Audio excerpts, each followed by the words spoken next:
अब यदि हम शिव साधना की बात करें तो आपको पता है इतनी सारी पगडंडियां, इतने सारे रास्ते हैं, और मैं तो कहूँगा हर रास्ता ही जो है घूम फिर के किसी ना किसी तरह भगवान शिव की तरफ ही जाता है। सारे रास्ते उन्हीं की तरफ जाते हैं। आपको देखना है कि आप किस रास्ते पर चल सकते हैं। कि ओम नमः शिवाय तो प्रणव है, कईयों ने कंफ्यूजन कर दिया कि वो तो आ ऊ मा है। भाई वो समझाने के लिए, ओम एक यूनिवर्सल प्रणव ध्वनि है, उसके जैसा कोई अक्षर नहीं है, उसके जैसा कुछ बना नहीं है। तो आ उ म नहीं है, वो समझाने के लिए अकार मकार उकार आपको समझा रखा है। वो अपने आप में यूनिफाइड है। ओम नमः शिवाय मेरे प्यारे शिव भक्तों, आज की वीडियो में हम चर्चा करेंगे आपके बहुत सारे प्रश्नों के, जो कि हमारी संस्था ने कंपाइल करे हैं शिव मंत्र जाप से रिलेटेड। जो मंत्र जप करना चाहता है भगवान शिव का, उस पर हम चर्चा करेंगे और आपको यह भी बताने की कोशिश करेंगे कि क्यों सारी चीजें मंत्र, स्पेशली जब हम शिव तंत्र की बात करें, नहीं बताई जाती। तो उसको आप इस तरीके से समझिए कि आपने मान लीजिए अभी नर्सरी में एडमिशन लिया है, आप छोटे बच्चे हैं। छोटे बच्चे किस चीज में है, जैसे भक्ति में है, कर्म योग में है, हठ योग में है, कुंडलिनी योग में है, लय योग में है, नाद योग में है, किसी भी तरीके के जो आपका पाथ है, स्पिरिचुअल पाथ है, जिसमें आप अपने आप को तपाकर आगे बढ़ना चाह रहे हैं, अभी जस्ट आपने शुरुआत करी है। तो आप मान लीजिए मैं उस स्कूल का एक टीचर या प्रिंसिपल हूँ और आप अभी नर्सरी क्लास में आपने एडमिशन लिया, या आपके साथ आप अकेले आए या आपके माता पिता भी आपके साथ आए हैं। अब मैंने आपको बताया कि देखिए ऐसा होगा कि हम आईआर या रमन के द्वारा मॉलिक्यूलर फ्रीक्वेंसी जो है वो ढूंढेंगे, उस पर हम चिंतन करेंगे और फिर हम उसके आइसोमर्स भी देखेंगे, जो उसके अनस्टेबल हमारे ऑर्बिट्स हैं, वो एनर्जी रिलीज कर रहे हैं, आयोनाइजेशन हो रही है, नेगेटिव में जा रहा है, पॉजिटिव में जा रहा है, यह हम देखेंगे। और अंदर चल के हम जनरल फिजिक्स को छोड़ के क्वांटम फिजिक्स में जाएंगे और उसका क्वांटमाइजेशन और अलग अलग रूल्स रेगुलेशन देखेंगे जो भौतिकी जगत से बाहर है। तो बच्चा तो घबरा ही जाएगा, उसको तो कुछ समझ आएगा नहीं, और माता पिता भी अधिकांश के जो हैं कहेंगे स्कूल है या क्या है। तो इसी तरीके से तंत्र इतना ज़्यादा गूढ़ है, और स्पेशली जब हम दो तंत्रों की बात करें, जिसमें एक है हमारा शिव तंत्र और एक है हमारा शाक्त तंत्र, मतलब कि शक्ति का, और दोनों आपको पता ओवरलैपिंग है। शक्ति और जो शिव है इकट्ठे ही हैं, कोई अलग अलग तो है नहीं, बस उसकी पद्धतियाँ, मान्यताएं और अपने उसका कर्मकांड वगैरह का पद्धति वगैरह अलग है, लेकिन दोनों साथ ही एक तरीके से चलते हैं। तो इसीलिए जो नए साधक हैं, इवन मेडिटेशन में, इवन त्राटक में, मंत्र जप में, उनको आसान चीजें ही बताई जाती हैं। क्योंकि अगर आपको बहुत हाई लेवल की चीजें बता दी जाएंगी, जो आपको आगे जब आपका धीरे धीरे धीरे धीरे स्तर बढ़ेगा, एक एक करके आप खुद ब खुद आपके योग ऐसे बनेंगे कि आपको सिखा दी जाएंगे, आप सीख लेंगे। लेकिन अभी आपकी शुरुआत है, तो आपने केवल भक्ति भाव से ही करना है। क्योंकि शैविज्म जो है, हमारा जो शैव हमारा तंत्र है, इतना ज्यादा विस्तृत है, इतना ज्यादा विस्तृत है कि उसको कोई भी जो है अपने एक जीवन में क्या, अपने कई जन्मों में इन्फिनिटी तक पार नहीं पा सकता। इसमें इतनी सारी मान्यताएं, इतने सारे उसमें पद्धतियां, इतने सारे गुरुओं की अपनी अपनी जो है एक्सपीरियंसेस हैं कि आपको स्टार्टिंग जीरो से शुरू होकर फिर किसी एक चीज को या कुछ चीजों को मिक्स करके जो आपके अनुभव हैं, जिस चीज के लिए आप बने हो, धीरे धीरे ही इसमें बढ़ना है। और इसके दूसरे एडवांस पार्ट में हम चर्चा करेंगे कि आपकी यदि कोई विशेष सिद्धि है, आपकी कोई मंत्र की विशेष साधना है, तो वो क्यों नहीं आगे बढ़ पाती, क्यों बीच में ही छूट जाती है, आपको उसके अच्छे रिजल्ट नहीं मिलते। क्योंकि जो मंत्र हैं अधिकांश जो हैं वो कीलित करे जा चुके हैं ताकि उसका मिसयूज ना हो, और उसके बाद जो उनकी उत्कीलन की सही प्रक्रिया है, जो 10 संस्कार हैं और उसमें बहुत सारे यम नियम हैं, चक्र बनने हैं, उत्कीलन के लिए सामान आपने ढूंढना है, उसका एक एक करके आराम से उसका पूरा का पूरा 10 संस्कार करने हैं, वो आप तंत्र में नहीं करते, सही ढंग से उसको क्या कहते हैं निर्देशों का पालन नहीं करते। अपने ही मन से आप समझ लेते हैं कि एक ये मंत्र है, मैं इसको 1000 बारी 10,000 बारी माला जप के ये मैं बोल लेती हूँ या बोल लेता हूँ तो मेरे को ये जो है सिद्धि तो प्राप्त हो जाएगी। लेकिन ऐसा नहीं होता। ना आप उसके पहले की चीजें करते हैं, ना उसका सही ढंग से संस्कार करते हैं, ना उत्कीलन करते हैं। उत्कीलन के भी अंदर के जो उत्कीलन है, सब पार्ट ऑफ उत्कीलन है, वो भी नहीं होता। और वो सब कुछ इसी तरीके से आपका बस ऊपरी तरीके से हो जाता। तो मेरे प्यारे शिव भक्तों, चलिए आज हम पहले पार्ट पर आपके सभी प्रश्नों पर, जो बेसिक प्रश्न है उस पर चर्चा करते हैं। तो पहला प्रश्न जो है कि गुरु दीक्षा लेकर ही मंत्र जो है हमारे को साधना करनी चाहिए, क्या गुरु कृपा से ही मंत्र जो है पूर्ण होता है, जो गुरु मंत्र है वो गुप्त क्यों होता है, और गुरु के बिना जो तांत्रिक मंत्र हैं उनका प्रयोग नहीं करना चाहिए।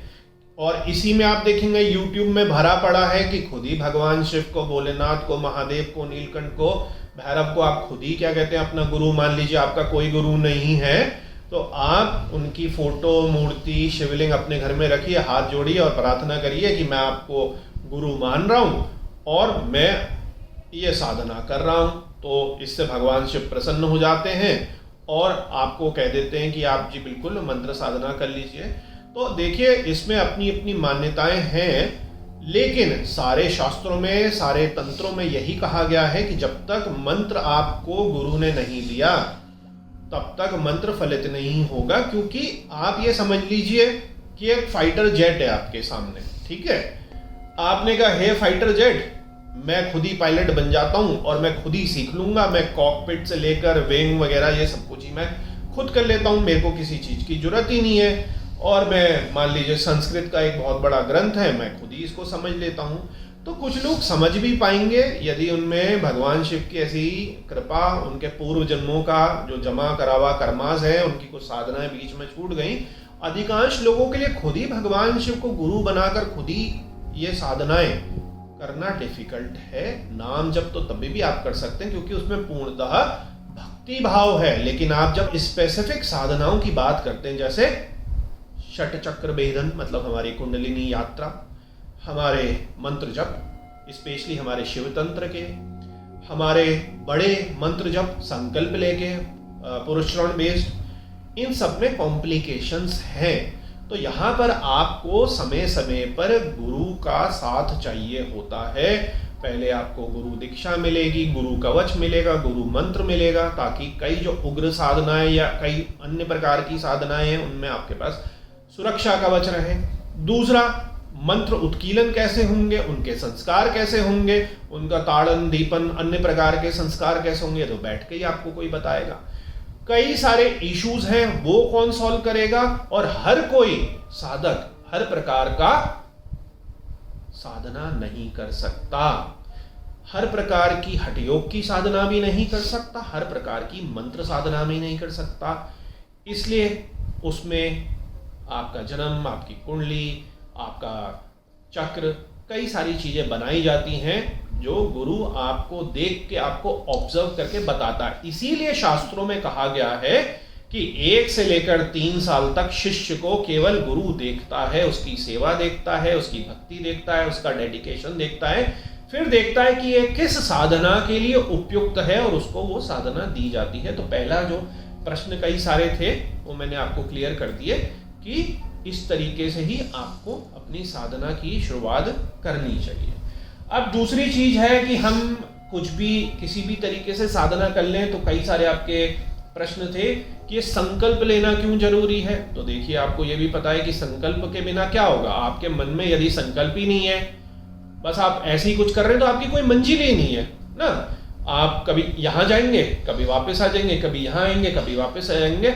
आपको अपनी दिशा पता होनी चाहिए कि आपने एक ही दिशा में कैसे अपनी मंजिल तक बढ़ना है।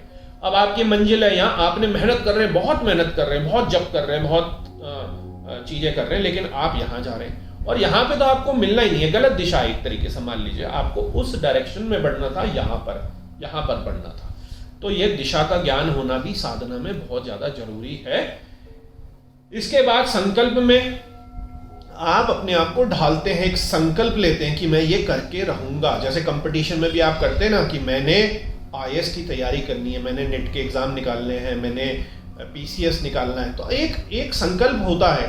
तो संकल्प को लेके अच्छा फिर एक टाइम बाउंडेशन है कि मैं 1 साल में करूंगा, मैं 4 अटेम्प्ट में करूंगा, या कोई भी चीज आप इसको मान सकते हो। स्पोर्ट्स में भी मान सकते हो कि आज मैंने रनिंग में इतना रिकॉर्ड करना है तो अब मैं 1 सेकंड और इम्प्रूव कर लेता हूं अगले 3 महीने में। तो संकल्प बहुत ज्यादा जरूरी है। और संकल्प क्या है कि जब आप संकल्प लेते हैं तो ब्रह्मांड में हम अपनी ध्वनि की एक संकल्प की जो फ्रीक्वेंसी है वो छोड़ दे रहे हैं कि मैं भारत खंडे जम्बूद्वीपे ना और अमुक अमुक यहाँ का, इस क्षेत्र का, इस ग्राम का, इस तारीख का, इस दिवस का, इस पक्ष का, पूरा क्लैरिटी के साथ आप एक तरीके का यूनिवर्सल सिग्नेचर छोड़ते हैं। और आपको पता है कि जो यूनिवर्सल सिग्नेचर है, ध्वनियां हैं, फ्रीक्वेंसियां हैं, ये कभी मरती नहीं।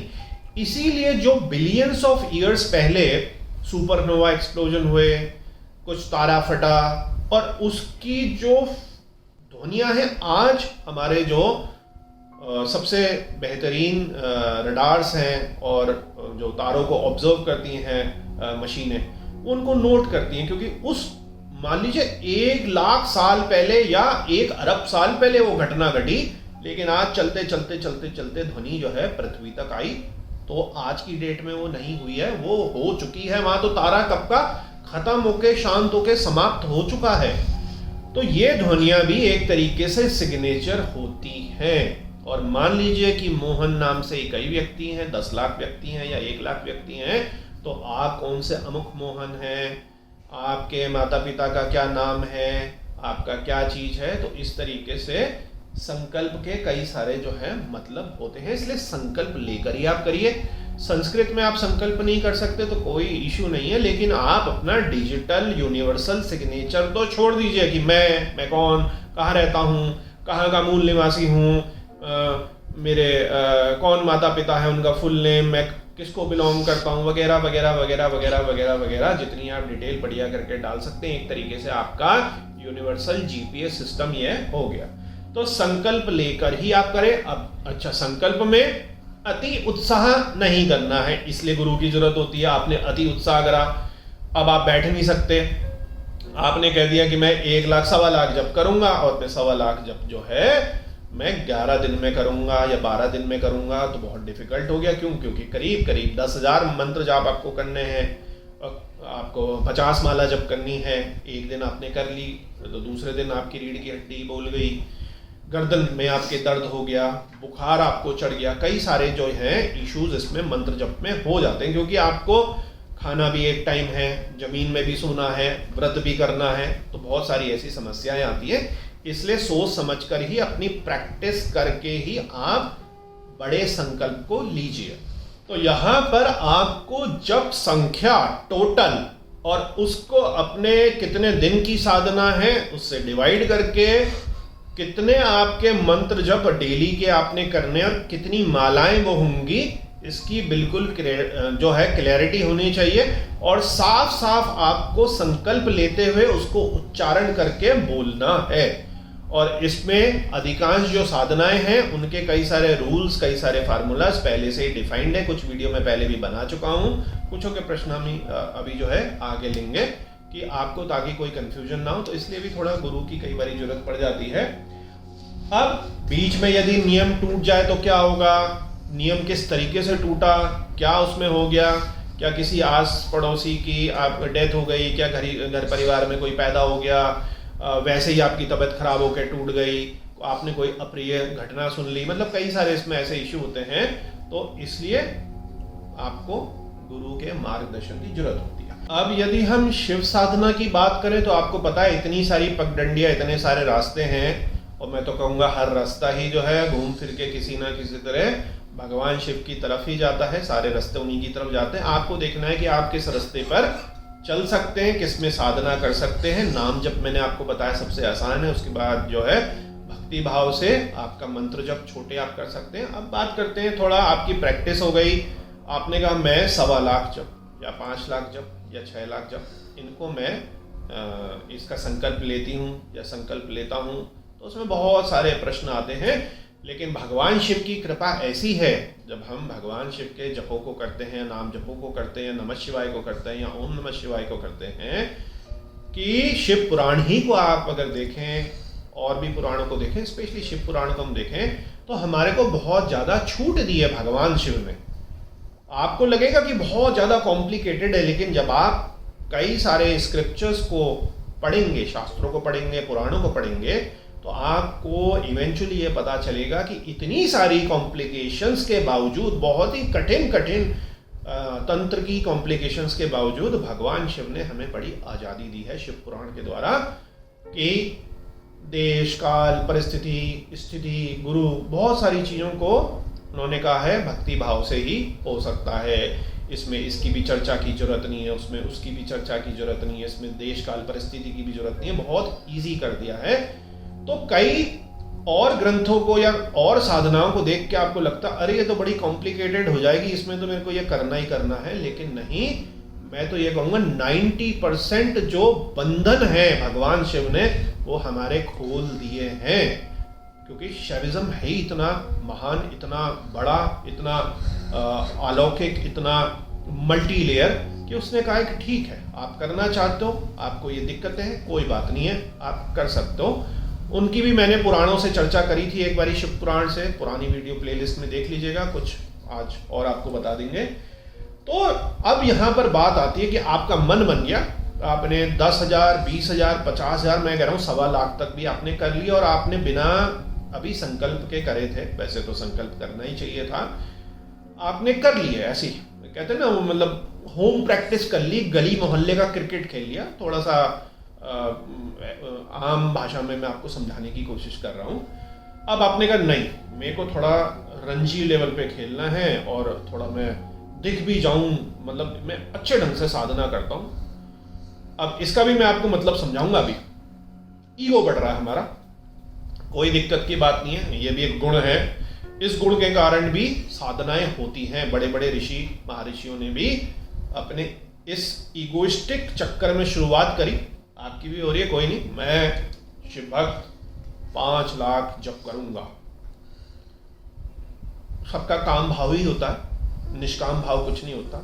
निष्काम भाव में भी एक तरीके का काम है कि भगवान शिव में ही मैं मिल जाऊं, भगवान शिव में मैं जुड़ जाऊं, मोक्ष की प्राप्ति हो जाए, मेरे को धन दौलत वगैरह कुछ नहीं, सब कुछ है, बस मेरा बस शिव कृपा हो जाए। आप तो सब जानते ही हैं, आपसे क्या मांगना आप सब दे ही दीजिएगा ना। हे परमपिता परमेश्वर, मैं अपने मुख से कुछ नहीं बोल रहा, मेरे दिल में जो मांगने की इच्छा है आप बस ऐसे ही समझ लो, मेरे को वो सब दे दो। तो काम भाव ही हर एक का है, निष्काम भाव हो गया तो आप समझ लो तो धरती से चले गया। ये सच्चाई आपको बता रहा हूं मैं, कहने वाली बात नहीं है, यही सबका है। तो यहां पर बात आ गई अनुष्ठान की, बड़े, क्योंकि अब आप 5 लाख कर रहे हैं तो भाई बड़ी मेहनत होगी, बड़े महीने दिन लगेंगे, खर्चा भी होगा ना, खर्चा भी होगा। तो यहां पर पुरुष चरण आ गया, उसमें एक आसान तरीके से भी और एक कॉम्प्लिकेटेड तरीके से भी है, मतलब बिल्कुल ही विधिवत करेंगे तो कई सारी परेशानियां भी हैं। शैविज्म में थोड़ा सा मैंने कहा ना, बंधन मुक्ति भी है हमारी। तो यहां पर निश्चित संख्या आपने करनी कि मैंने 6 लाख या 5 लाख या 1.25 लाख करने हैं, तो आप जब करेंगे रोज, कठिन परिस्थिति में तो सवेरे से लेकर रात तक के जप हैं। तो मान लीजिए 1.25 लाख जप हैं, तो आपने कंटिन्यू सवेरे बैठे और बिल्कुल रात तक चलते चले गए, क्योंकि जप संख्या ही यूजुअली इतनी ज़्यादा होती है। और जब हम 10 महाविद्या की बात करते हैं तो थोड़े मंत्र भी ज़्यादा हो गए। काली की हम बात करते हैं, दक्षिणा काली माँ की बात करते हैं, तो उनका जो मंत्र है वो बड़ा भी है, गायत्री मंत्र भी बड़ा है। भगवान शिव के तो मंत्र बड़े आसान और बड़े छोटे हैं। पंचाक्षरी अगर मंत्र की बात करें तो सबसे आसान मंत्रों में से एक है और सबसे पावरफुल मंत्र है। तो यहाँ पर आपने जप संख्या कर ली, फिर आपको पता है, बार बार मैं रिपीट नहीं करूँगा कि उसका जो दशांश है उससे आप क्या कहते हैं, हवन, तर्पण, मार्जन, ब्राह्मण भोजन, ये सब कुछ आपका एक पूरी प्रक्रिया है जो आपको आपका गुरु या कई सारे ग्रंथ हैं फ्रीली अवेलेबल हैं इंटरनेट आर्काइव में, आप खरीद लीजिए गीता प्रेस या दूसरी प्रेसों से, तो आपको काफ़ी कुछ पता चल जाता है। इसमें ऐसी कोई दिक्कत की बात नहीं है। तो यहाँ से इस तरीके से पुरुषचरण आपका होगा। और मल्टीपल आप पुरुषचरण कर सकते हैं, बड़ा संकल्प कर सकते हैं, उसमें भी वाद विवाद अपने बहुत कॉम्प्लिकेशंस हैं कि किस पक्ष से किस पक्ष तक एंड कर दिया जाए। स्त्रियों का क्या होगा अगर वो संकल्प ले रही हैं, क्योंकि बीच में उनका मंथली मेंसेज का टाइम होगा, तो उसको कैसे मैनेज करें। तो इसी चीज़ों के लिए गुरु की जरूरत होती है, क्योंकि आप सिंपली नाम जप नहीं कर रहे हैं, आप उससे आगे बढ़कर मतलब भक्ति भाव से अलग हटके आप शिव तंत्र का प्रयोग कर रहे हैं एक तरीके से। तो अब जप संख्या की बात आती है कि जप संख्या कैसे करें। तो जप संख्या का लक्ष्य जो है, रूल एक तरीके से कई लोग फॉलो करते हैं, मतलब कि नमः शिवाय। तो नमः शिवाय, तो ये 5 हो गए, इसलिए ये हो गया पंचाक्षरी। तो पंचाक्षरी का मतलब हो गया कि पंच अक्षर। अब जैसे मान लीजिए हमारी काली का मंत्र होता है, तो ओम क्रिंग क्रिंग क्रिंग हूं हूं हिरिंग, ठीक है ना, दक्षिणी काली के।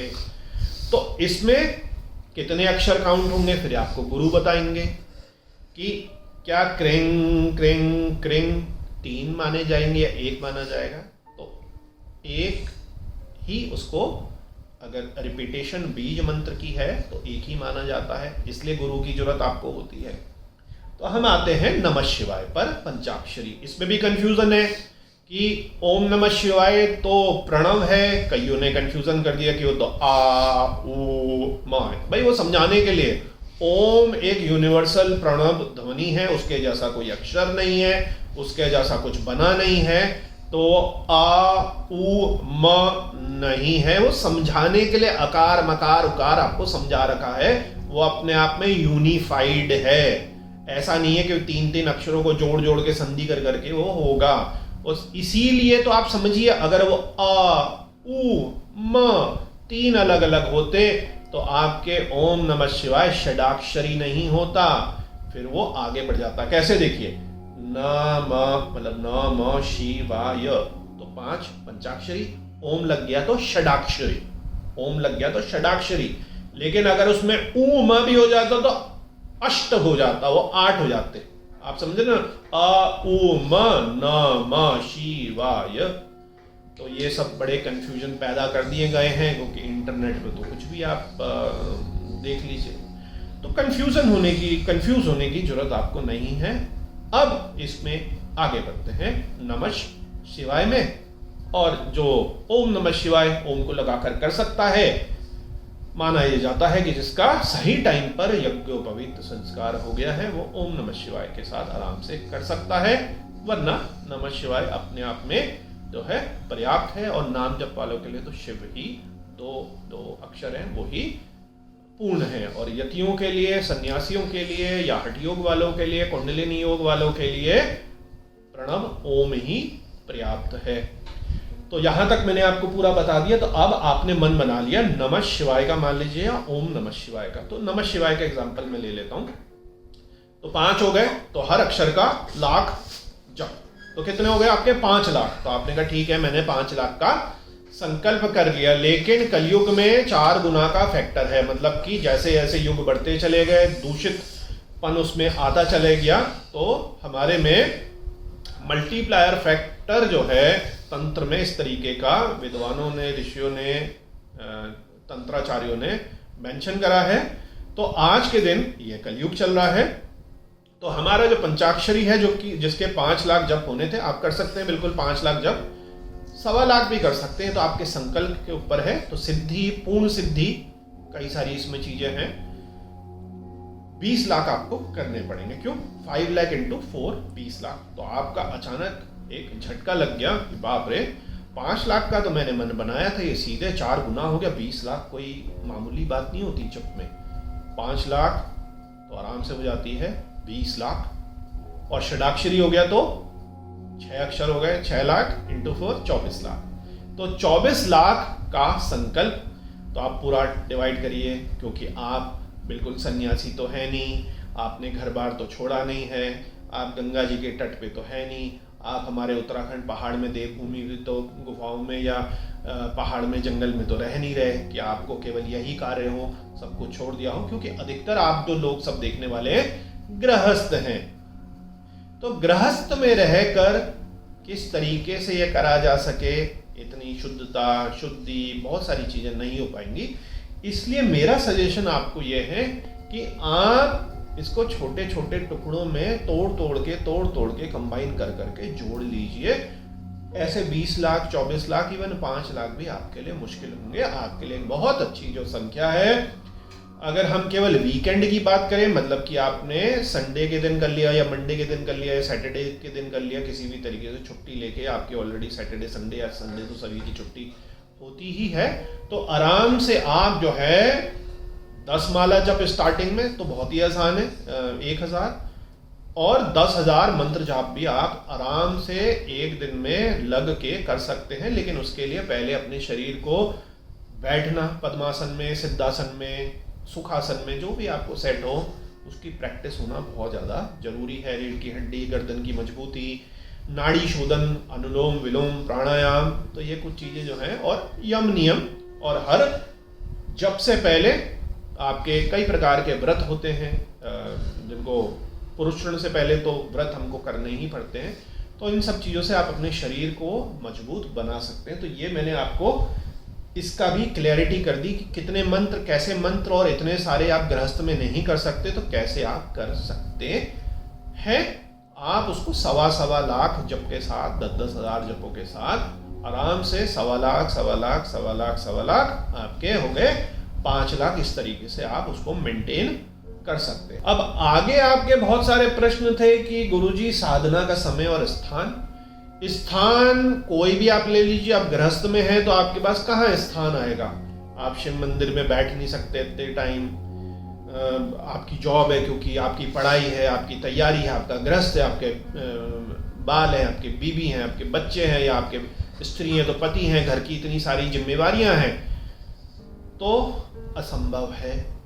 यदि आप वैरागी हैं तो बात अलग है। वैरागी जो है, वैरागी तो फिर वैरागी होते हैं, उन्होंने तो वैराग्य ले लिया। तो आप गृहस्थ हैं, गृहस्थ में उतना वैराग्य नहीं हो पाता क्योंकि अभी आप जुड़े हैं। तो आप कैसे करेंगे कि जो भी आपका घर का मंदिर है, जो भी आपका घर का साफ सुथरा कमरा है, शेड कमरा है, तो जब सब लोग चले जाते हैं या जो जिस भी प्रकार से व्यवस्था है उसमें साफ जो है चद्दर वगैरह बिछाकर, गंगा जल, शिव भस्म डालकर, शुद्धि कर कर, अपना आसन रखकर भी आप कर सकते हैं। तो ब्रह्म मुहूर्त में माना जाता है कि यहाँ से शुरुआत करी जाए। तो अपना अपना मत है इसमें। जब आपका मन लग जाए, सवेरे, दिन में, शाम में, रात में, तब आप जपों को शुरू कर सकते हैं। मैंने आपको बताया कि अगर ज़्यादा जप हैं संकल्प लेके तो आपको सवेरे से लेकर रात शाम हो जाती है। जप करते करते आपको इतना टाइम लग जाता है। नमः शिवाय में कम टाइम लगता है, लेकिन हो सकता है आप और कोई भी सिद्धि के लिए वीडियो देख रहे हो तो उनके जप तिगुने, चौगुने, 5 गुने ज़्यादा टाइम लेते हैं नमः शिवाय से। तो 5 गुना टाइम, 3 गुना टाइम हो जाएगा। तो बड़ी मुश्किल से मान लीजिए नमः शिवाय की अगर हम बात करें तो अगर आपके 10,000 जो मंत्र जप हैं वो कुछ घंटों में निपट रहे हैं तो उसका 3 गुना टाइम। तो आपको ये प्लानिंग करनी है। और अभी 1000-2000 जब आप जप करेंगे तो आपका गला सूख जाएगा, आपके शरीर में अन्य प्रकार की कई सारी चीज़ें होंगी, आपकी रीढ़ की पूंछ की हड्डी सुन्न पड़ जाएगी, आपकी टांगें सुन्न हो जाएंगी, कई सारी दिक्कतें उसमें आएंगी और आपका फिर मन जो है वो आनंदमय होके कष्टमय हो जाएगा। इसलिए पहली साधना, दूसरी, तीसरी छोटी छोटी साधनाओं में आप उतना करिए जिसमें आनंद आए, जिसमें भगवान शिव के हर जप में आपको आनंद आए। ऐसा ना हो कि ओ जप ले लिया अब तो बीच में छोड़ नहीं सकते, बड़ा उल्टा हो जाएगा, ऐसा कहा गया है तो मेरे को तो 10,000 करने ही करने हैं, अब मरता क्या ना करता बस मैं करते रहूं। मतलब भगवान शिव तो गए कहीं और, आपका तो बस मन कहीं और ही लग गया, मतलब भक्ति भाव आपका चले गया। तो ये एक बहुत ही डेंजर जो है साधना में स्थिति हो जाती है।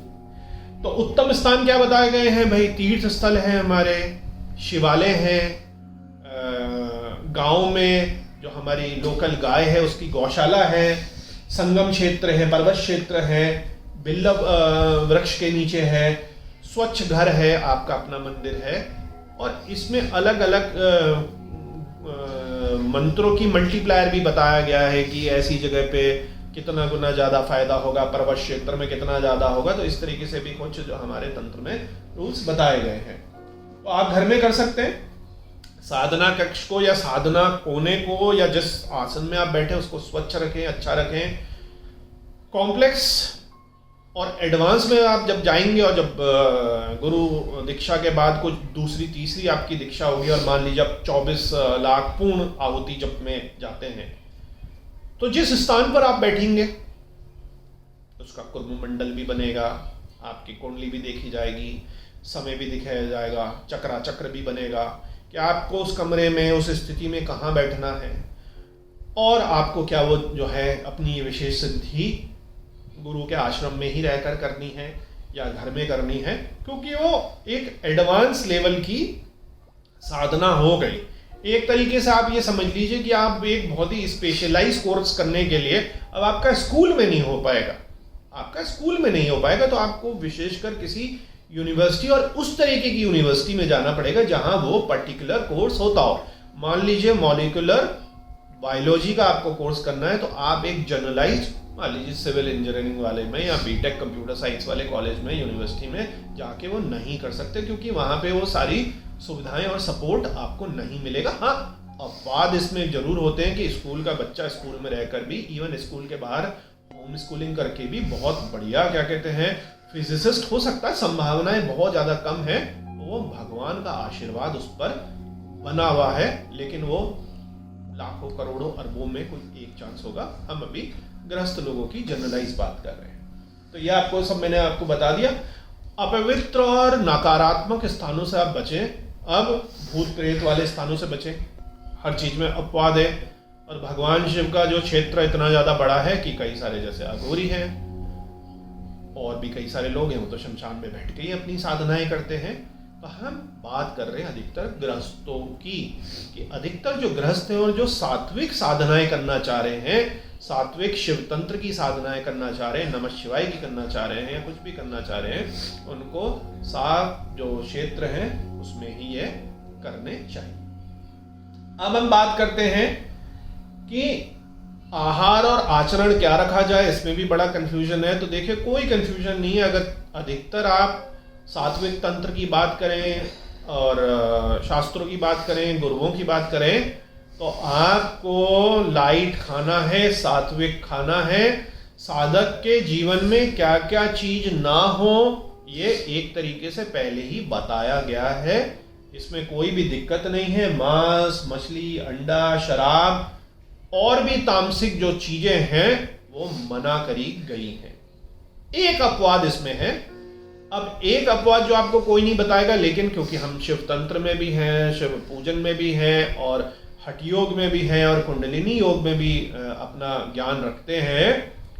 हठ योग को अगर आप पढ़ेंगे तो उसमें कुछ चीजें ऐसी बता दी गई हैं कि आपको, क्योंकि हठ योग आप किस चीज से साध रहे हैं, अपने शरीर से साध रहे हैं। तो हठ योग में इस तरीके की भी चीजें बताई गई हैं कि आप बहुत ज्यादा व्रत ना करें, इससे आपका शरीर जो है कमजोर हो जाएगा। तो ये गुरु देख के आपको बताता है कि आप पहले से ही साइनस से, ठंड से ग्रसित हैं, तो आपकी नाड़ी शोधन करा के, आपको प्राणायाम करा के, आपको आहार से आपकी सप्त धातुओं की पुष्टि कराकर तैयार करके 1-2 साल में फिर कहा जाए अब आपको बर्फ का कोई असर नहीं होगा, आप हिमालय क्षेत्रों में, देवभूमि उत्तराखंड में, हिमाचल में, तिब्बत में, नेपाल में साधनाएं कर सकते हैं। ऐसा नहीं कि आज आए और आज ही भेज दिया आपको तो निमोनिया हो के आप मर जाओगे या वापस घर चले जाओगे। तो हठ योग में क्योंकि सारा कुछ जो है शरीर बेस्ड है, उसमें आप देखेंगे, अगर स्क्रिप्चर्स को देखेंगे तो एक योगी को यह बताया गया और आयुर्वेद में भी कई जगह ये बताया गया है कि आप बहुत ज्यादा अपने शरीर को मत सुखाइए। और कई तंत्र में और कई साधनाओं में, कई यम नियम में यह कहा गया है कि आप बहुत ज्यादा व्रत वगैरह, तप वगैरह अपने शरीर को सुखाइए। तो अपनी अपनी मान्यताएं हैं, इसलिए भी गुरु की इसमें दिशा निर्देश की जरूरत होती है। तो यहां पर मैंने आपको बता दिया, भोजन जो है सीमित रखिए, सात्विक आहार लीजिए, जमीन पर सोए और ब्रह्मचर्य और इंद्रियां अपने कंट्रोल में करें। तो यहाँ पे ब्रह्मचर्य गृहस्थ में अगर आप हैं तो आप समझ ही सकते हैं कि आपकी अगर बहुत बड़ी साधना है, बहुत लंबी साधना है, तो आपको ब्रह्मचर्य से रहना है, पहले से आपको मन बना कर रखना है। इंस्टाग्राम, फेसबुक, फलाना फलाना कम से कम सब छोड़ ही देंगे आप।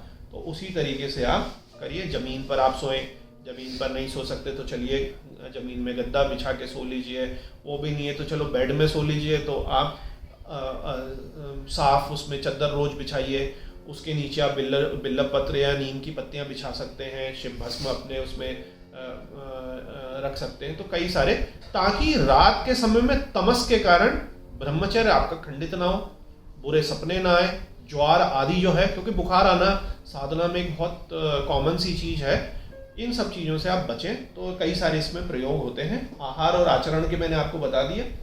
अब नियम और निषेध जो है, ऑब्वियस ही बात है कि यम नियम और उसके अंदर के जो 5 और 5 10 हमारे चीज़ें हैं, जैसे झूठ ना बोलें, अपरग्रह, बहुत सामान हम ना रखें, लोभ ना करें, क्रोध ना करें, कोशिश करें एक ही दिन में ही हमारा अभ्यास हो। जब हम मंत्र को जब को शुरू कर रहे हैं, जब एंड कर रहे हैं, जब रेस्ट ले रहे हैं, तो हमारी जीवन की प्रक्रिया जो क्लॉक है वो एक जैसी ही चले। ऐसा नहीं कि आज हम सवेरे बैठ गए जब में, कल हमारा उठने का मूड नहीं करा, हम थक गए थे या कुछ और, तो हमने फिर दिन में चालू कर लिया अजीब ढंग से खाना खाने के बाद, या हमने रात को चालू कर लिया कि आज रात पूरी मैं बैठ के, मेरी तो नींद पूरी हो गई थी, आज मैं पूरे रात में कर देता हूँ। तो इस तरीके से ये नहीं होता। मौन बहुत इंपॉर्टेंट है, मौन आपको रखना है। एकांतवास में जहाँ तक संभव हो आप जो स्पेशल साधनाएं आपको पता ही है कि मौन में करनी है। और मानसिक उतार चढ़ाव पर नियंत्रण रखें। जब आप कुछ स्पेशल साधनाएं सिद्धि कर रहे हैं तो 95% केसेस में मैंने देखा है अपने जीवन में भी, और अपने जो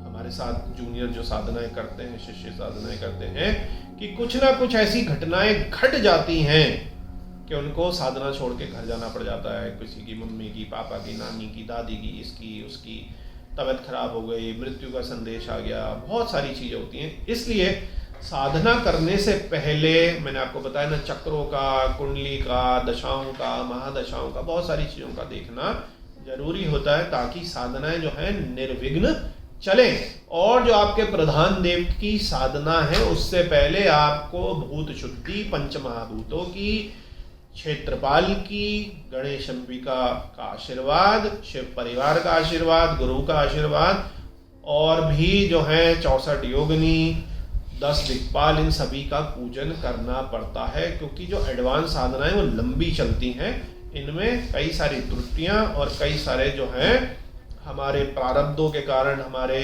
पाप कर्मों के कारण इस तरीके की स्थितियां बनती हैं कि हमारी साधनाएं खंडित होती हैं। तो ये सब चीज़ें मैं आपको थोड़ी लंबी साधनाओं के लिए यहाँ पर बता रहा हूँ। तो ये मैंने आपको नियम और थोड़ा निषेध बता दिए। अब बिना भक्ति और बिना एकाग्रता के सब कुछ बेकार है। भक्ति आपको होनी चाहिए गुरु पर, अपने प्रधान इष्ट पर, मंत्र पर पूरी भक्ति होनी चाहिए कि ये सिद्ध होके रहेगा, इसका मेरे को जो है पूर्ण सिद्धि मिलेगी। अटल विश्वास और समर्पण होना चाहिए। गुरु के बताए हुए सभी जो विधान हैं, प्रॉपर ढंग से न्यास है, प्रॉपर ढंग से आसन शुद्धि है, भूत शुद्धि है, दिशा बंधन है, सारी चीज़ों को करते हुए, गुरु कवच का प्रयोग करते हुए आपको अपने जो है साधना में आगे बढ़ना चाहिए। और इसके साथ ही गुरु के बताए हुए जो भी आपको विशेष निर्देश मिले हैं, दिग्बंधनों के, भूत शुद्धि के, आसन शुद्धि के, न्यास के, मंत्र के स्पष्ट और साफ उच्चारण के, मंत्र की गति के, ये सब जो है आपको ध्यान में रखने चाहिए। अब बात आती है मंत्र की गोपनीयता और मर्यादा की। तो गुरु मंत्र जो आपको सबसे पहले मिलता है, मतलब नमः शिवाय या ओम नमः शिवाय, और भी जो आपको भगवान शिव से जुड़े मंत्र मिलेंगे, उससे पहले आपने गुरु दीक्षा ली, गुरु मंत्र आपको मिला, तो उसको आपको गुप्त रखना है।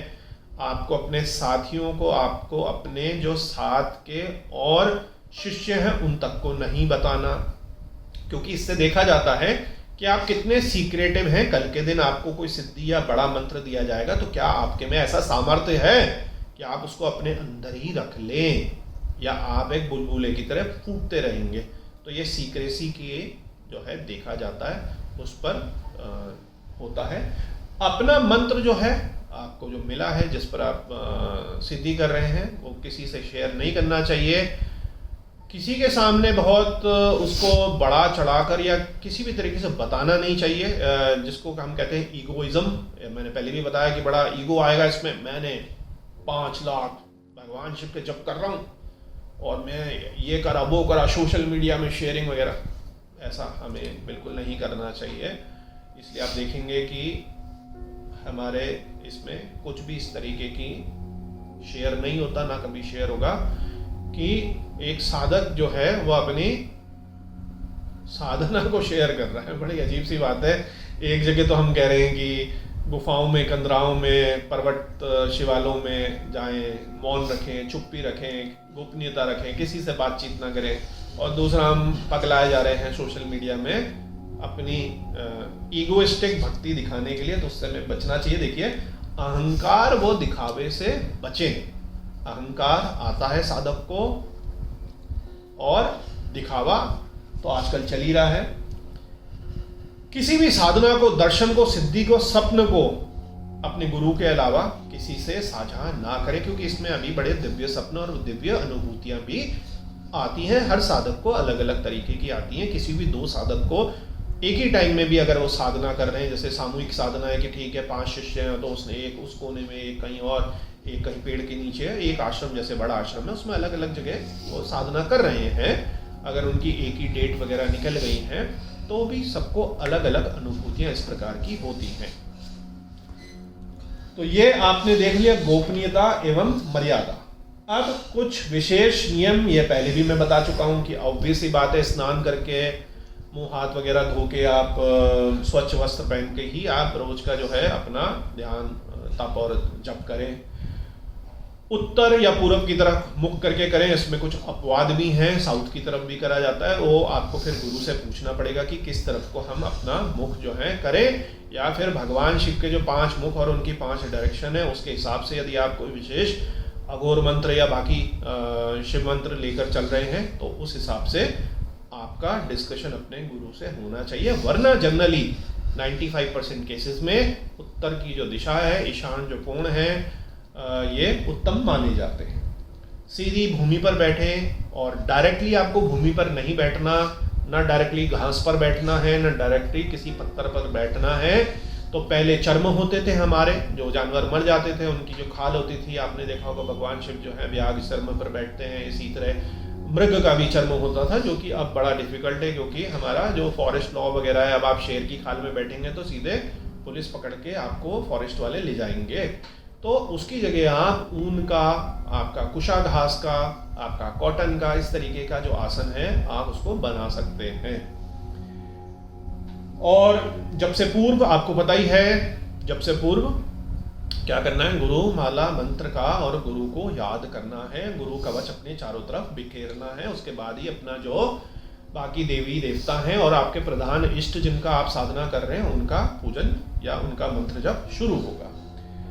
शरीर को शुद्ध बनाए रखें। अच्छा, वर्जित क्रियाएं जो कि हो ही जाती हैं, क्योंकि पोल्यूशन इतना हो गया, आहार हमारा खराब है, तो इसके कारण जमाई आना, आलस आना, छींक आना, कई बार जबान चिपक जाना, थूक आ जाना, थूक छिटक जाना, थूक छिटक के आपके देवताओं के ऊपर ही वो चले गया, माला छूट गई हाथ से छूट के, बहुत सारी चीज़ें इस तरीके की हो जाती हैं। और सबसे बड़ा है कि आलस से आ जाना, ब्रेन फॉग हो जाना, या हमारा मन चल रहा है लेकिन है कहीं और, या कष्ट होना साधना में कि अरे मैंने क्या कर लिया, मजबूरी है, जल्दी जल्दी करता हूँ मैं, नमस्कार नमस्कार नमस्कार नमस्कार, जल्दी माला बस 5 बची हैं, बहुत जल्दी कर लेता हूँ, हालत खराब हो गई, नमस्कार नमस्कार नमस्कार। यूजलेस है। उतना ही करें जितना आप झेल सकते हैं, ताकि हर नमः शिवाय में आपको संपूर्ण आनंद की प्राप्ति हो। आपकी रीढ़ की हड्डी से लेकर आपके सीधे सिर तक जो है वाइब्रेशन पौधे, अगर ये नहीं हो रही है तो आपका जप जो है निरर्थक और बेकार है। आप बस टचिंग द नंबर में हो गए कि मैंने 1.25 लाख जब भगवान शिव के कर लिए। मैंने आपको बता दिया ना कि आपको क्या ऐसे मजा आएगा कि ओम नमः शिवाय, और फिर गूंज हो रही है, आप रुक रहे हैं, जो उसका विलीनता हो रही है, अकार उकार मकार के बाद जो शून्यता है बिंदु के बाद की, उस फोर्थ स्टेट में बिना किसी आवाज के भी आप ऑब्जर्व कर रहे हैं और एब्जॉर्व कर रहे हैं और फिर उसका रिदम आप दे रहे हैं। फिर आपने कहा ओम नमः, या आप इस तरीके का करेंगे ओम नमः शिवाय ओम नमः शिवाय ओम नमः शिवाय ओम नमः शिवाय ओम नमः शिवाय ओम नमः शिवाय ओम नमः शिवाय। आप बताइए, या आप इस तरीके का करेंगे। तो जिनको नहीं पता वो इसी तरीके का करते हैं, और बहुत सारा उसमें यूट्यूब का भी जो है हाथ है। ये 1 मिनट में इतने जा फास्ट सुपर फास्ट मैगी बना दी। मंत्रों की एक रिदम होती है, जब वो साइक्लिक चलेंगे। तो आपने देखा ना, एक पुल है उसमें गुजर रहे हैं, तो सेना है तो उनको कह देते हैं भैया ब्रेक द, आपका जो फीट है वो खट खट खट खट पड़ रहे हैं तो आप इसको तोड़ दो, क्योंकि अगर वो उसकी वाइब्रेशन ब्रिज के वाइब्रेशन से मैच हो गई तो ब्रिज जो है कोलैप्स हो जाएगा, डिस्ट्रॉय हो जाएगा। तो हर मंत्र की एक साइक्लिक वाइब्रेशन होती है कि आप अगर हम उसको साइकिल में चला रहे तभी तो एक ऊर्जा उत्पन्न होगी आपके शरीर के अंदर और बाहरी वातावरण में। तो इसको समझना आपको बहुत ज्यादा जरूरी है। उच्चारण स्पष्ट करें, शुद्ध हो, ना बहुत तेज ना बहुत धीमा। और इसमें भी आपको पता है कि कई तरीके के जो हमारे जप हैं, बहुत जोर से जो दूसरे को सुनाई दे 5-10 फीट, बहुत हल्के से जो केवल अपने कान तक ही सुनाई दे, अपने कान तक ही सुनाई दे, फुसफुसा कर एक तरीके से। और मन में तो यहाँ पे भी मैं बता दूं, सबसे उच्च तो माना जाता है मन। आप कहते हैं सबसे उच्च वाला ही करेंगे क्योंकि इसका तो कोटि गुना फायदा है। लेकिन 5-6 साधनाओं तक मेरा आपको यह कहना है कि आप वही जप करें जिसमें आप फुसफुसा या बुदबुदा रहे हैं, केवल आपके कानों तक हल्की आवाज तक जा रहा है, फुसफुसाने से थोड़ा ज्यादा। क्योंकि केवल मानसिक जप में आपके जप कभी पूर्ण ही नहीं हो पाएंगे। आपके हर 2-2 मिनट में, हर 2-2 मिनट में, हर 2-2 सेकंड में माइंड भागता रहेगा। आपको पता ही नहीं चलेगा आपने कितने रियल करे। इसलिए अभी आप बोल के सहारा ले रहे हैं। बच्चे को कहते हैं ना, बेटा बोल बोल के आप लिखो या पढ़ो। अब वो आप अपने बच्चे को देखेंगे, हाँ मम्मी, हाँ पापा, मैंने पढ़ लिया पूरी किताब, आया कुछ नहीं दिमाग में। तो ही नीड्स अ सपोर्ट। अभी वो कमजोर है, आप अभी कमजोर हैं, तो आपको थोड़ा सा 10 करोड़ गुना फल नहीं मिलेगा, 1 करोड़ ही मिलेगा। तो भाई वो मिलेगा तो सही ना 1 करोड़।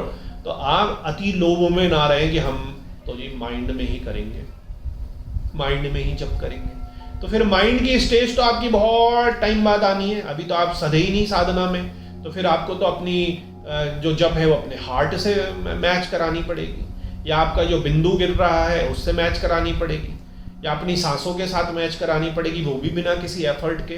तो अभी आप हल्के बोल के ही सब लोग जप करिए। तो ये मैंने ये भी बता दी कि जप के जो प्रकार हैं, वाचिक निम्न प्रकार का, उपांशु मध्यम प्रकार का। उपांशु मैंने कहा कि हल्के से, जैसे जो मेरे को ही सुनाई दे रहा, हो सकता है 5-10 फीट दूर वाले को ना सुनाई दे। और वाचिक कि मैंने जोर से बोल के करा, ओम नमः शिवाय, ऐसे मजा आता है ना। रील और शॉर्ट्स में ऐसे ही बोलने में लगता है कि ये देखो मैं जब कर रहा हूँ बड़ा अच्छा। इसका भी प्रयोग अब मैं यहाँ पे बता दूं। अगर आप चक्रा पे काम कर रहे हैं, बीज मंत्रों पे काम कर रहे हैं, मूलाधार का चक्र आपको पता ना, हर एक का बीज मंत्र है, डाकनी शाकनियां हैं, उसके सब बीज मंत्र हैं। उसमें हमें जोर से बोलना पड़ता है क्योंकि उसमें हमने खपाना है बीज मंत्र को। तो क्योंकि मैंने फिर से बता रहा हूँ, शैविज्म इतना बड़ा संसार है कि मंत्र जप किस तरीके के, या चक्रों का भेदन, या चक्रों में एनर्जी बंद लगा के बीज मंत्रों के द्वारा उसको कंपन देनी है उस चक्रा को। तो यहाँ पर आपको दोनों चीजें मैं जो है क्लियर करते हुए चल रहा हूँ, क्योंकि बहुत सारे जो आप लोग हैं वो कुंडलिनी और हठयोग में भी जाएंगे। अब कई सारे हठयोग वालों को खुद ही का हठयोग उतना नहीं पता चल पाता, क्योंकि वो हठयोग में रहने के बाद भी भक्ति योग वाले हो गए। तो इसीलिए अलग अलग रास्ते बने हैं, भक्ति योग के, ज्ञान योग के, कर्म योग के, असली हठयोग के, जिसमें हमारा शिव शक्ति का मिलन है योग द्वारा। तो यहाँ पर मैंने आपको बता दिया, मानसिक जो है श्रेष्ठ है, लेकिन अभी मैं यही कहूँगा कि आप मानसिक को मत करें, अभी आपका इतना लेवल नहीं हुआ है। आपका प्रैक्टिस करके देख लीजिएगा, आप क्या कह सकते हैं, ट्रायल करके देख लीजिएगा। जब आप संकल्प करें उससे पहले 1-2 दिन बैठिए ना आप, कि मुंह से आपका ध्यान लग रहा है और सक्सेसफुली आप 10 माला कर पा रहे हैं, या केवल दिमाग के अंदर ही नमः शिवाय या ओम नमः शिवाय चल रहा है, क्या आपको पता चलता है? थकान होने पर थोड़ी देर ध्यान देकर पुनः जप करें। मतलब अब ऐसा नहीं कि आप अभी बैठे और 2 ही सेकंड में थक गए। अगर आपने एक संकल्प लिया है, मान लो 30 माला जप का, तो आपने 30 माला अब एक टाइम पे आप नहीं कर सकते, वैसे तो 30 माला जप एक टाइम में आराम से आदमी कर सकता है, जिसको थोड़ा सा साधना वगैरह कर रहा है, प्रैक्टिस हो गई है कुछ महीनों की, तो आप उसको त्रिकाल के टाइम हिसाब से कर लीजिए। 15-15 2 बारी में कर लीजिए, 15 सवेरे 15 शाम को, मैं इस तरीके से जब करूँगा या करूँगी, तो ये फ्लेक्सिबिलिटी आप ले सकते हैं। तो आराम का मतलब यही है कि 2 पार्टों में आपने तोड़ दिया कि ठीक है, सवेरे का जो मेरा क्रिया है इसमें मैं कर लेता हूँ और जो शाम की है इसमें मैं कर लेता हूँ। ऐसा नहीं कि आपने एक माला करी, आपने वो थक गया, आप मैं बेड में सोने जा रहा हूँ, बड़ी हालत खराब हो गई है। तो इस तरीके से माला के नियम बहुत ज़्यादा कॉम्प्लिकेटेड हैं, आपको पता है। शिव पुराण भी पढ़ेंगे तो आप 108 की यूजुअली माला होती है, सुमेरु 109, 54+1 भी हो सकती है, जपनी 27+1 भी हो सकती है। विशेष कर्मों के लिए जैसे उच्चाटन है, वशीकरण है, धन के लिए है, उसमें अलग अलग जो है मालाएं जो हैं अलग अलग मनकों की बताई गई हैं। बहुत सारी चीज़ें उसमें प्रयोग में हो जाती हैं। हीरा भी हो जाता है, आपका मूंगा भी हो जाता है, कमलगट्टा भी है, तुलसी भी है, शालिग्राम भी है, पारद भी है। जो मणि या रत्न या जो भी आप धातु कहेंगे, लगभग हर चीज़ से जप हो जाता है। इसमें एक बहुत बड़ा कन्फ्यूजन आता है कि हम तो इनका जप कर रहे हैं, या हम भैरव जी का जप कर रहे हैं, या हम मान लो विष्णु जी का जप कर रहे हैं, हम शक्ति का जप कर रहे हैं, तो हम क्या करें, कौन सी माला लें? तो ऑब्वियस सी बात है कि शिव पुराण आप पढ़ेंगे और बाकी भी पुराण आप देखेंगे, स्कंद पुराण, लिंग पुराण, रुद्राक्ष की माला से आप सभी प्रकार के जप कर सकते हैं। कुछ विशेष प्रयोजन है तो फिर आप गुरु से पूछिए। जैसे यूजली क्या है कि शांति के लिए स्फटिक, आपका धन प्राप्ति के लिए कौड़ियों से या 7 मुखी रुद्राक्ष से, देवी का है तो देवी के लिए आप 9 मुखी माला का प्रयोग ज़्यादा कर रहे हैं। इसी में 10 महाविद्याओं की अलग अलग मालाएं हैं। क्या पर्पस है, किस पद्धति का है, किस तंत्र का है, किस चीज़ को आप फॉलो कर रहे हैं, उसके हिसाब से मालाओं के मन के वगैरह चेंज होते हैं। लेकिन फिर से वापस आते हैं, कंफ्यूज हम ना हो। यदि आपने नमः शिवाय, ओम नमः शिवाय भगवान शिव से जुड़े जप करने हैं, तो रुद्राक्ष की माला, कोई सी भी माला, पंचमुखी माला से लेकर कोई सी भी माला से आप इसको कर सकते हैं। पंचमुखी अच्छी माला से आप इसको कर सकते हैं। अब यहाँ पर भगवान शिव की एक और प्रकार की साधना जो होती है उग्र साधना। तो उग्र साधना और सौम्य साधना, हम तो कर रहे हैं सौम्य साधना, लेकिन भैरव की और कई सारी जो साधनाएं हैं वो उग्र साधनाएं भी होती हैं।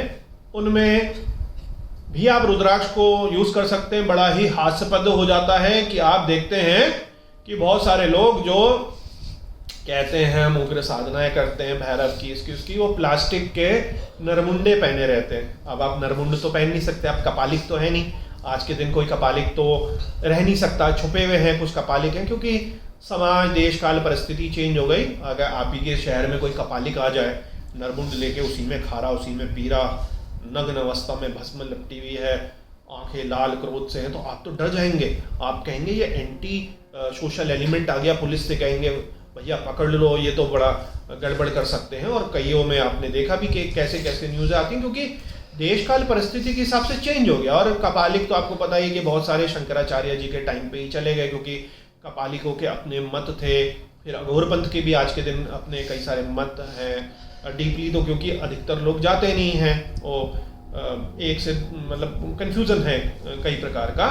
तो आप प्लास्टिक की जो है नरमुंडों की माला से आप नहीं करेंगे। हाँ, जानवर की हड्डियों से होता था, यहाँ तक कि दांत से भी होता है, दांत की भी माला बनती है, ओरिजिनल इंसानी दांत की मालाएं भी बनती है विशेष तंत्र में। लेकिन हम वैसी कोई भी उग्र तंत्र साधनाओं की बात नहीं कर रहे हैं, और एनिमल बोन्स की भी हम बात नहीं कर रहे हैं। चर्चा चल रही है तो आपका ज्ञान बढ़ाने की जरूरत है, क्योंकि अब उसमें बहुत सारे फॉरेस्ट एक्ट वगैरह आ चुके हैं, तो आपको इस तरीके की चीज़ों की जरूरत नहीं है। सारी शांत इवन उग्र साधनाओं के लिए भगवान शिव की जो है माला के लिए पर्याप्त है। 5 मुखी से लेकर कोई भी आप ले सकते हैं। अब मन के टूटे ना हो, क्रैक ना हो, छेद ना हो, कीड़े ना हो, ये कई बारी मैं बता चुका हूं कि शिव पुराण में भी लिखा है कि माला खंडित इस तरीके की ना हो। पहनने की माला और जप की माला दोनों डिफरेंट होती है। जप वाली माला हम पहनते नहीं हैं, जप वाली हम माला नहीं पहनते, और कई बारी विशेष स्थिति परिस्थिति के लिए जप होते हैं, जिनको जप करके मालाओं को विसर्जित कर दिया जाता है, जमीन में नीचे गाड़ दिया जाता है। उसको बार बारी हम अलग अलग जपों के लिए इस्तेमाल नहीं करते। लेकिन आपने जैसे 20 लाख जप करने हैं, 24 लाख जप करने हैं, तो ऑब्वियस सी बात है उस माला को आप संभाल कर रखेंगे और उससे आप जप करेंगे। इसमें गुरु मंत्र का जप और आपके इष्ट प्रधान का जप एक ही माला से कर सकते हैं, क्योंकि ये जप माला है। गुरु मंत्र का भी जो 1 या 5 माला जप आप कर रहे हैं वो जप में ही आ रहा है, पहनने की माला नहीं है। पहनने की माला अलग है, जप की माला अलग है। कुछ विशेष ही स्थिति कर रहे हैं और आपको लग रहा है कि एक मन में इस तरीके का विचार है, गुरु ने आपके कह दिया कुछ स्थिति को भांपते हुए, तो 2 अभिमंत्रित मालाएं रखिए। क्योंकि कुछ केसेस में ऐसा भी होता है कि आपकी भक्ति और आपकी साधना बड़ी उच्च स्तर की, आपका टेस्ट हो रहा है और माला अचानक जप करते हुए टूट जाएगी। कई बारी आप कहीं कंदराओं में, गुफा में, मंदिर में हैं, वहां से गायब हो जाएगी, कोई नहीं होगा, लेकिन माला गायब हो जाएगी। आप ढूंढते ढूंढते परेशान की कहाँ रख दी, और आपका तो टाइम निकला जा रहा है। तो यहाँ पर 2 मालाएं भी कई बारी रखनी पड़ जाती है, ताकि एक माला टूट गई तो आपकी साधना जो है खंडित ना हो, आप दूसरी माला से कंटिन्यू कर लें। माला कैसे पकड़नी है, क्या पकड़नी है, किस उंगली से करनी है, क्या करनी है, ऑलरेडी प्लेलिस्ट में 1 महीने पहले की वीडियो है, कृपया उसको देख लें। मैं ज़्यादा टाइम उसमें वेस्ट नहीं करूंगा क्योंकि नए प्रश्नों को हम ले रहे हैं। तो लेकिन आपके फिर से ये प्रश्न आए थे, तो आप लोगों के लिए यही है कि आप प्लेलिस्ट में जप कैसे करें उसको देख लें। कितनी ऊपर, कितनी दूरी जपनी, उंगली किस डायरेक्शन में, क्या डायरेक्शन में, कैसे घुमाना है, कैसे रोटेट करना है, कैसे सुमेरु को लांघना नहीं है, कौन सी माला का प्रयोग करें, सब कुछ उसमें बताया जा चुका है। अब अंतिम बड़ा फैसिनेशन है लोगों को, क्योंकि बीच बीच में पोल भी हम करते हैं इसमें व्हाट्सएप में। तो तंत्र साधनाओं में, शमशान साधनाओं में, उग्र साधनाओं में यंगस्टर्स का बड़ा ही, स्पेशली लड़कों का बड़ा ही जो है रुझाव है, उनको बड़ा फैसिनेट करता है। तो यहाँ पर मैं बताऊं कि अगर आपके कोई सही अगर गुरु नहीं है, तो ये वाली जो उग्र तंत्र साधनाएं हैं और लेफ्ट हैंड साधनाएं हैं तंत्र की, वो बहुत ज़्यादा डेंजरस हैं, उसमें गिरने के बहुत ज़्यादा चांसेस हैं। तो ऐसी साधनाओं से जब तक कि सही गुरु ना हो और आपके जीवन में उसी तरीके के आपके योग ना हो आपकी कुंडली में, तो इन साधनाओं में मत पड़िए, क्योंकि इनमें बहुत ज़्यादा नुकसान होने के जो है चांसेस होते हैं। आपको गृहस्थ में रहकर सात्विक साधनाएं भगवान शिव की भक्ति की, सकाम की, निष्काम की करनी है। आपको लेफ्ट हैंड साधनाओं में जाने की जरूरत नहीं है, क्योंकि इसमें अगर त्रुटियां होंगी तो उसमें आपको विपरीत बहुत ज़्यादा नुकसान होता है। आपने देखा भी होगा, सुना भी होगा कि इनमें बहुत ज़्यादा फिसलने की, गड़बड़ियां होने की, फंसने के, बर्बाद होने के चांसेस बहुत ज़्यादा होते हैं। अंत में जप जो आप करें वो एक रिदमिक साइकिल में हो, इसका मतलब ही यही होता है जप करने का। ऐसा ना हो कि ओम नमः शिवाय, ओम नमः शिवाय, ओम नमः शिवाय, एक ही जैसी गति, एक ही जैसी पावर से यूज करेंगे। ऐसा ना हो कि 10 बारी तो हमने बोला ओम नमः शिवाय, ओम नमः, और फिर आपकी एनर्जी डाउन हो गई, कंधे भी आपके, फिर ऐसा ना हो कि आपकी एनर्जी 10 के बाद या 1 माला के बाद डाउन हो गई, क्योंकि गर्दन भी थकेगी, कंधे भी थकेंगे, रीढ़ की हड्डी भी थकेगी, गला भी सूखेगा। तो यहाँ पर आपको एक जैसा ही मैराथन के खिलाड़ी के साथ होना है। मैराथन में आपने आओ देखा ना ताओ, स्कूलों में रेस होती है साल में एक बारी, तो कई जो नौसिखिए बच्चे होते हैं वो 100 मीटर 200 मीटर ये भागते हैं, फिर पेट में दर्द होके वहीं से वापस डिस्पेंसरी चले जाते हैं। और जो थोड़े से होशियार होते हैं, जो रनिंग कर रहे हैं मैराथन वाली, उन्हें पता है बड़ी लंबी, चाहे हाफ मैराथन ही क्यों ना हो, आराम आराम से चलना है, क्योंकि बड़ा लंबा समय हमने एक जैसा निकालना है। तो नमः शिवाय, नमः शिवाय, नमः शिवाय। एक ही साइकिल चलता रहे, एक ही साइकिल चलता रहे, एक ही साइकिल चलता रहे, कहीं भी कोई ब्रेकेज ना आए, एक ही साइकिल चलता रहे। सुमेरु तक पहुंच गए तो आपने कहा कि ये जो मेरा पूरा 108 का साइकिल था वो क्या सही गुजरा या मेरा मन कहीं और भटक रहा था।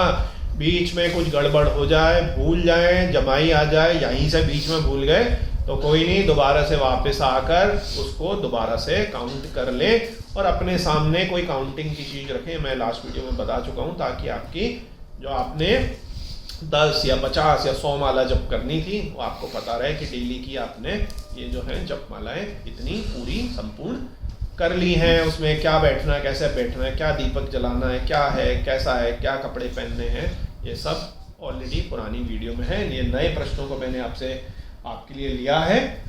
और एक चीज बहुत ही ज़्यादा इम्पोर्टेंट, जिसमें फिर से एक गुरु की जरूरत हो जाती है, मंत्र का अर्थ जानकर उसके जो ऋषि हैं, उसके जो छंद है, उसके जो देवता हैं, उसका जो बीज है, उसकी जो देवी है, ये सारी चीज़ों को जानने के बाद ही उस मंत्र को ग्रहण करें, उसके लिए संकल्प करें। तो पहले ये सारी चीज़ें अपनी जीवा की जो त्रुटियां हैं, प्रोनाउंसिएशन में कई सारे लोगों को प्रॉब्लम हो जाती है। उसका एक रीज़न ये भी है कि हर जगह पे अलग अलग तरीके से हिंदी या बीज मंत्रों में संस्कृत मान सकते इस्तेमाल होती है। अब जैसे कोई उड़ीसा के हैं, कोई बिहार के हैं, कोई वेस्ट बंगाल के, तो आप देखेंगे कि वो साफ प्रोनाउंसिएशन नहीं उसमें हो रहा है कई शब्दों में। तो ओम नमः शिवाय तो नम ही कह देते हैं कोई, या कोई कुछ और कह देता है, या वो क्रिंग और क्लिम में फर्क नहीं समझ पा रहे, या उनकी जीभ चिपक रही है। तो जीवा की जो है क्लैरिटी और उस पर काम करना बहुत जरूरी है, ताकि आपका जो समोसे वाला सौ है और शलगम वाला शौ है और षटकोण वाला जो है, ये सारे के सारे साफ आपके मंत्र में अगर प्रयोग हो रहे हैं तो साफ साफ सुनाई दे। वो ऐसा ना हो कि कुछ उसमें मिक्सचर, घचपच, ओवरलैपिंग, स्मजिंग, मडिंग टाइप की हो। तो ये अंतिम चीज मैंने आपको बतानी थी, और बिल्कुल कुछ कॉम्प्लिकेट करने की जरूरत नहीं है। आप अपने भगवान शिव के जो पंचाक्षरी है, भगवान शिव का जो षडाक्षरी है, वो बिल्कुल आप करिए। थोड़ा सा भी कंफ्यूजन है, नीचे कमेंट सेक्शन में आप पूछ सकते हैं, आपके कोशिश करेंगे फिर से। जो कई सारे एक जैसे क्वेश्चंस आएंगे, नए जो क्वेश्चंस होंगे उनको रिजॉल्व करने की कोशिश करेंगे। अंत में भोलेनाथ से यही विनती है कि आपकी साधना को आगे तक बढ़ाएं, आप पर और आपकी जो परिवार है उन पर कृपा दृष्टि करें। ओम नमः शिवाय। Oh.